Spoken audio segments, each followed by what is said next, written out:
Morning या good afternoon. So हसणं ही आपल्या मानसिक आरोग्याची खूप महत्त्वाची खूण आहे.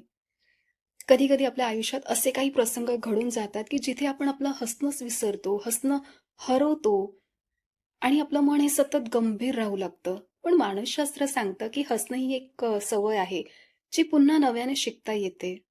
आपलं मन हे खूप लवचिक असतं. म्हणजे ते दुःख स्वीकारण्याइतकंच नव्याने आनंद अनुभवण्यासही सक्षम असतं.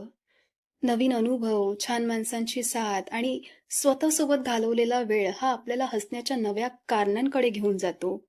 हसणं म्हणजे दुःख विसरणं नाही, तर मनाला थोडं विश्रांती देणं होय.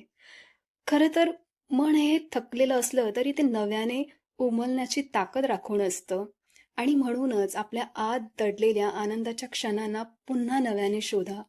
कारण हसणं परत मिळवणं म्हणजे आपल्या आयुष्याच्या नव्या पर्वाची सुरुवात